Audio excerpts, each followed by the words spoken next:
前几天发布会刚刚开完，有人抢到先行者了吗？反正我是没抢到。而且三星每年的发布和发售啊，中间总是隔着差不多1个月。回想当初梦开始的时候，每天睡觉都能梦到收快递。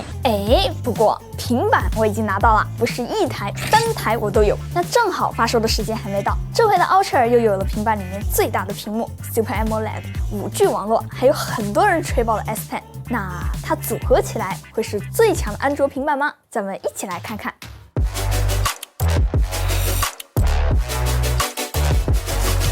这次 S 系列的平板有3台，其中呢 S8和 S8 Plus 算是常规升级，然后又冒出来一个比大更大 S8 Ultra 14.6英寸，你不 Ultra 谁 Ultra？ 本来就很大的12.9，在大平板面前感觉好小一只，而且 S8 Ultra 16:10的正常比例，在看视频的时候很有优势。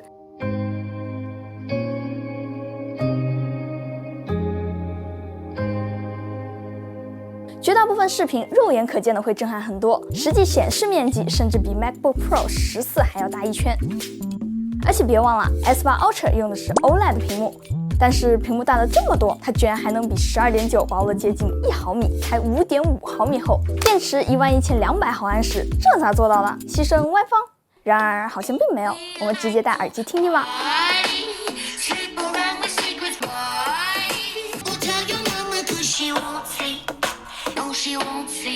那有些小伙伴就要说了，这14.6还怎么用啊？确实，它会更适合比较固定一些的场景，但是不是说它就不能带了？如果和12.9寸的 iPad 摆在一起，其实 S8 Ultra 反而还更窄一些。这意味着啥？其实你包包里面用来塞平板的那个夹层，放12.9寸和放 S8 Ultra 基本上没啥差别，加上重量也没有多少区别，其实没有大家想的那么夸张。如果想要小一些的话，也有 S8 和 S8 Plus 是吧？但是看看剧、刷刷视频，花1万块钱买平板，好像有点太奢侈了吧？这个理由不够充分啊！这是一个 Type-C 的免去采集卡，他说它能支持安卓。这是一个 S8 Ultra， 它比普通的一些便携卡还要大。不过啊，我的这个采集卡它有点烂，它只支持1080-30。等等，1080-30玩 Switch 不是正好？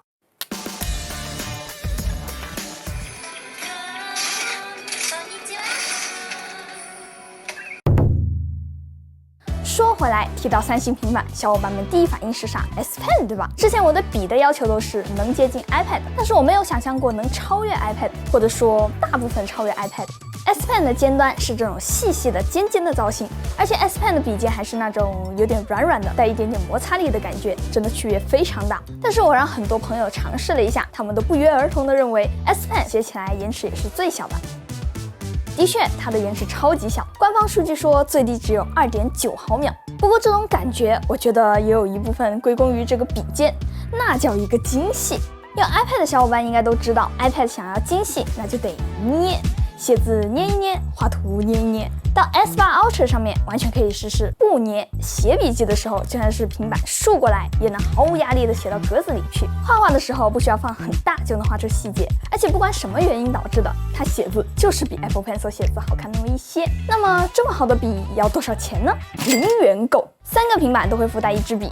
根据官方的数据 ，S8 和 S8 Plus 的延迟是一样的，只有最低的 S8 延迟会稍微大一点点。要说有什么槽点呢？我觉得 S Pen 最不好的地方是这个，在背面的充电槽，就算是官方壳可以让它不掉下来，但是用着还是不太顺手。然后有个用三星的小伙伴告诉我，你也可以吸在侧面啊，确实当然充电还是只能在背后充，但起码平时不需要充电的时候就可以吸在侧面了。至于为啥侧面不给充电，一个猜测可能不太准确，有可能是因为太薄了，不好塞充电模块。这个刘海应该很多小伙伴早就注意到了，造型上嘛，那我肯定还是喜欢真全面屏。不过这回上面装了一个广角，一个标准2镜头，横向居中我还是觉得很有意义的。其实我之前很多稿子是用 iPad Pro 12.9打的。S8 Ultra 还有个很明显的优势就是分屏明显自由很多。也是啊，作为一个屏幕比笔记本还大的平板，分屏多几个应用很合理吧？正常来说，我们可以用双分屏的模式，或者觉得不够用，还可以再拖一个出来，变成3分屏，3个应用的大小位置全部可以自由调节。这就完了吗？没有，再拖个微信出来，还可以再开个网易云，还可以再开个 B 站摸鱼。反正我试过同时开了8个窗口，这个弹出视图其实和电脑还蛮像的，随意调节位置，随意调节比例，可以缩小，可以全屏。甚至还可以调整透明度。最离谱的是，游戏也可以用弹出视图，好嘛，这勉强还算正常。但是为什么我还可以实时调比例啊？喂，打吃鸡拉方，打王者拉长，视野随心调可还行。可是要用多窗口，为什么不用笔记本呢？听上去好像是个问题，但是我觉得这不是问题。第一个原因是它是个平板，如果是轻办公的话，平板上面的分屏，我觉得反而比电脑好用，因为它没有标题栏，没有小广告，也没有开始菜单，放得下更多的内容，干扰也更少。第二，其实它装上键盘以后 ，DeX 自动激活，还真像那么回事儿。如果选了插卡版，它还可以连5G，出门的时候能联网，还是很有用的。不会有人想跟各种各样的登录 WiFi 斗智斗勇吧？